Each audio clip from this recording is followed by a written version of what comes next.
Le jour de la séparation arriva, c'était le 27 août. Ces messieurs voulaient être installés à Burcy pour l'ouverture des chasses, fixée au 1er septembre. Ils partaient en chaise de poste et se faisaient suivre de leurs chevaux, conduits en main par le Malais, qui devait les rejoindre au château. Au moment du départ, je ne pus m'empêcher de fondre en larmes. J'entraînai Horace dans une chambre et le priai une dernière fois de m'emmener avec lui. Je lui dis mes craintes inconnues, je lui rappelai ses tristesses, ses terreurs incompréhensibles qui le saisissaient tout à coup. À ces mots, le sang lui monta au visage, et je le vis me donner pour la première fois un signe d'impatience. Au reste, il le réprima aussitôt, et me parlant avec la plus grande douceur, il me promit, si le château était habitable, ce dont il doutait, de m'écrire d'aller le rejoindre. Je me repris à cette promesse et à cet espoir, de sorte que je le vis s'éloigner plus tranquillement que je ne l'espérais. Cependant, les premiers jours de notre séparation furent affreux, et pourtant, je vous le répète, ce n'était point une douleur d'amour, c'était le pressentiment vague, mais continu d'un grand malheur. Le surlendemain du départ d'Horace, je reçus de lui une lettre datée de Caen. Il s'était arrêté pour dîner dans cette ville et avait voulu m'écrire, se rappelant dans quel état d'inquiétude il m'avait laissé. La lecture de cette lettre m'avait fait quelque bien, lorsque le dernier mot renouvela toutes mes craintes, d'autant plus cruelles qu'elles étaient réelles pour moi seule, et qu'à tout autre, elles eussent paru chimériques. Au lieu de me dire au revoir, le comte me disait adieu. L'esprit frappé s'attache aux plus petites choses. Je faillis m'évanouir en lisant ces mots.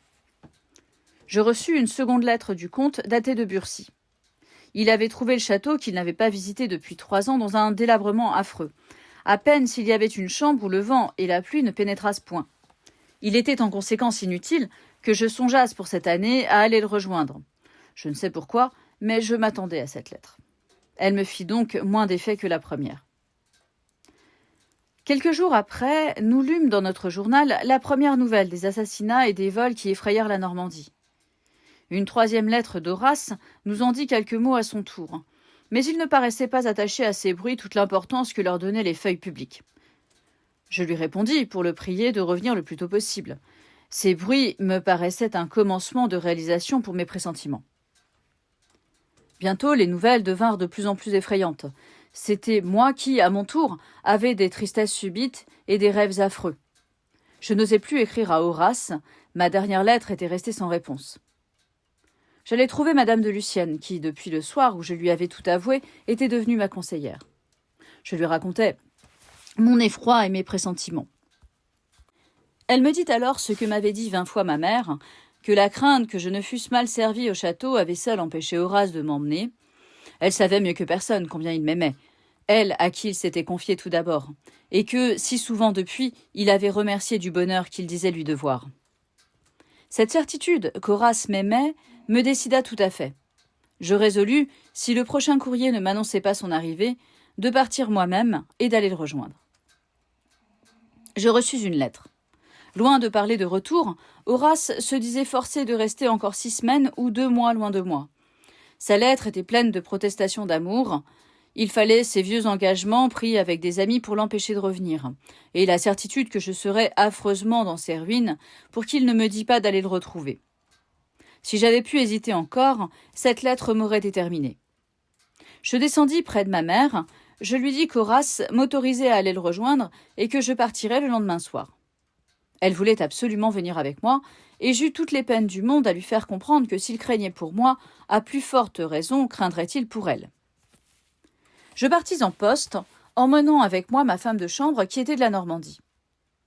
En arrivant à Saint-Laurent-du-Mont, elle me demanda la permission d'aller passer 3 ou 4 jours chez ses parents, qui demeuraient à Crèvecoeur. Je lui accordai sa demande, sans songer que c'était surtout au moment où je descendrais dans un château habité par des hommes que j'aurais besoin de ses services.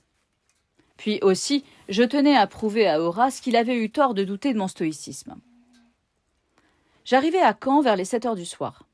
Le maître de poste, apprenant qu'une femme qui voyageait seule demandait des chevaux pour se rendre au château de Burcy, vint lui-même à la portière de ma voiture.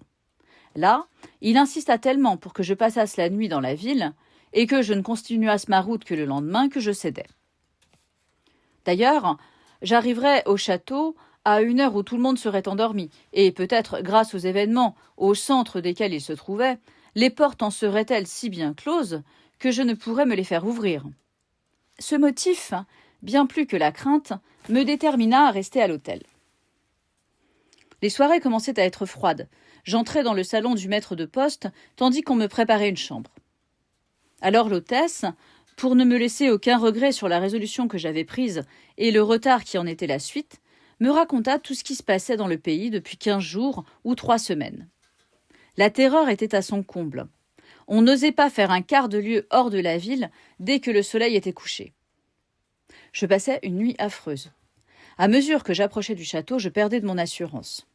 Le comte avait peut-être eu d'autres motifs de s'éloigner de moi que ceux qu'il m'avait dit. Comment alors accueillerait-il ma présence? Mon arrivée subite et inattendue était une désobéissance à ses ordres, une infraction à son autorité. Ce geste d'impatience qu'il n'avait pu retenir et qui était le premier et le seul qu'il eût jamais laissé échapper, n'indiquait-il pas une détermination irrévocablement prise? J'eus un instant l'envie de lui écrire que j'étais à Caen et d'attendre qu'il vînt m'y chercher. Mais toutes ces craintes, inspirées et entretenues par ma veille fiévreuse, se dissipèrent lorsque j'eus dormi quelques heures et que le jour vint éclairer mon appartement. Je repris donc tout mon courage et je demandai des chevaux.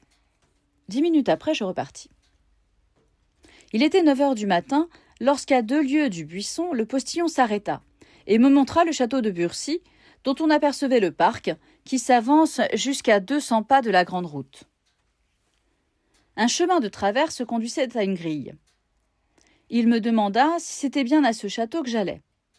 Je répondis affirmativement, et nous nous engageâmes dans les terres. Nous trouvâmes la porte fermée. Nous sonnâmes à plusieurs reprises, sans que l'on répondît. Je commençais à me repentir de ne point avoir annoncé mon arrivée. Le comte et ses amis pouvaient être allés à quelque partie de chasse. En ce cas, qu'allais-je devenir dans ce château solitaire, dont je ne pourrais peut-être même pas me faire ouvrir les portes? Me faudrait-il attendre dans une misérable auberge de village qu'ils fussent revenus? C'était impossible. Enfin, dans mon impatience, je descendis de voiture et sonnai moi-même avec force. Un être vivant apparut alors à travers le feuillage des arbres. Au tournant d'une allée, je reconnus le Malais. Je lui fis signe de se hâter, il vint m'ouvrir. Je ne pris pas la peine de remonter en voiture. Je suivis en courant l'allée par laquelle je l'avais vu venir. Bientôt j'aperçus le château. Au premier coup d'œil, il me parut en assez bon état.